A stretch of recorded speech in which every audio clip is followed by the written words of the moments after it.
तर मुंबईमध्ये जे चित्र दिसलं तेच चित्र ठाण्यामध्ये सुद्धा होतं। सकाळपासून सुरू असलेल्या मुसळधार पावसामुळे ठाण्याच्या कळवा भागामध्ये अनेक ठिकाणी पाणी साचलं होतं। त्यानंतर दुपारच्या सत्रामध्ये शाळा सोडून देण्याचा निर्णय घेण्यात आला। मात्र शाळांच्या आजूबाजूला पाणी साचल्यामुळे काही ठिकाणी विद्यार्थ्यांना बाहेर काढण्याचं देखील मोठं आव्हान उभं राहिलं। बोटींचा उपयोग करून कळव्यातील विद्यार्थ्यांना शाळेतून बाहेर काढण्यात आलं। ठाण्यासाठी उद्या देखील रेड अलर्ट जारी करण्यात आलेला आहे आणि ठाणे महानगरपालिकेनं उद्या शाळांना देखील सुट्टी जाहीर केली। आणि ठाण्यामध्ये आज दिवसभर नेमकं काय चित्र होतं आणि या क्षणी काय परिस्थिती आहे हे जाणून घेऊया। आपले प्रतिनिधी राजू सोनवणे सध्या आपल्या सोबत आहेत ठाण्यातून। राजू, काय अपडेट्स आहेत? अमोल, पाहतोय आपण ठाण्यामध्ये आता पावसाने काहीशी विश्रांती घेतलेली आहे। मात्र दिवसभर मुसळधार पाऊस आपल्याला पडताना पाहायला मिळाला।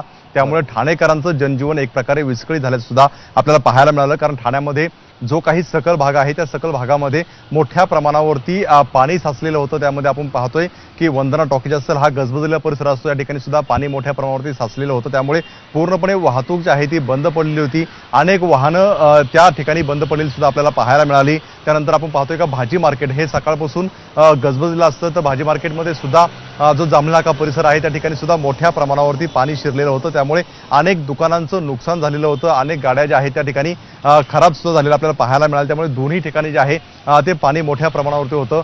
वृंदावन सोसायटी आणि आजूबाजूच्या परिसरामध्ये सुद्धा मोठ्या प्रमाणावरती आपल्याला पाणी जे आहे ते साचलेलं पाहायला मिळालं। त्यामुळे घराबाहेर पडणं हे सुद्धा लोकांना मुश्किल झालेलं होतं। एवढंच नाही तर जो कळवा परिसर आहे त्या ठिकाणी सुद्धा आपण व्हिज्युअल्स पाहिले की लहान मुलांना शाळेतून सुटल्यानंतर जे आहे ते होडीतून घरी पोहोचावं लागलं। कारण दुपारी मुसळधार पाऊस होता आणि शाळा सुटल्यानंतर त्यांना घरी पोहोचवायचं कसं, तर होडीमधनं त्यांना जे आहे ते पोहोचवण्यात आलेलं होतं। त्यामुळे एकूण जर पाहिलं आपण तर ठाण्यातलं सुद्धा जनजीवन एक प्रकारे विस्कळीत झालेलं आपल्याला पाहायला मिळालं।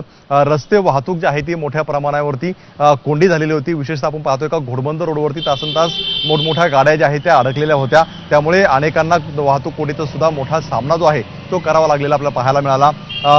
रेल्वे वाहतूक सुद्धा जी आहे ती एक प्रकारची कोलमडलेली होती। कारण दुपारी 2:30-3 वाजेपर्यंत जवळपास पाऊण तास ते 1 तास गाड्या उशिरा होत्या। जवळपास 38 मध्य रेल्वेच्या लोकल ज्या आहेत त्या रद्द केल्या होत्या। त्यामुळे तिथं सुद्धा मोठी गर्दी जी आहे ती आपल्याला पाहायला मिळाली होती। त्यामुळे रस्ते वाहतूक असेल, रेल्वे वाहतूक असेल, आज दिवसभरामध्ये जी आहे ती कोलमडून पडलेली होती।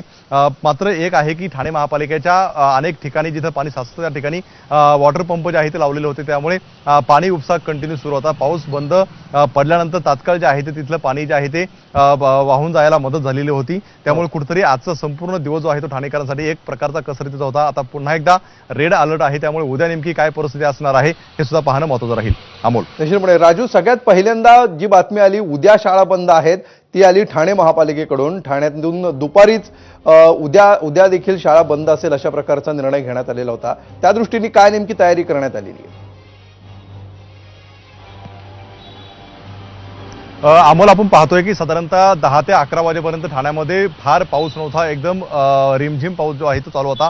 मात्र 10 ते 11 वाजल्यानंतर जे आहे ते मोठ्या प्रमाणावरती मुसळधार पावसाला सुरुवात झाली। अनेक ठिकाणी जे आहे पाणी साचायला सुरुवात झाली आणि त्यानंतर ठाणे महानगरपालिका प्रशासनाने निर्णय घेतला आणि सर्व शाळांना सुट्टी दिलेली होती। मात्र त्यावेळी संपूर्णपणे जे आहे ते बऱ्याच ठिकाणी पाणी साचलेलं होतं आणि अशा वेळेस मुलांना घरापर्यंत पोहोचवणं हे शिक्षक असतील किंवा पालकांचं फार मोठे कसरत होती आणि त्यामुळे कुठेतरी जे आहे ते काही प्रमाणामध्ये अडथळा सुद्धा निर्माण झालेला होता। कारण सुट्टी देणं हे क्रम प्राप्त होतं, कारण मोठ्या प्रमाणावरती पाऊस पडत होता।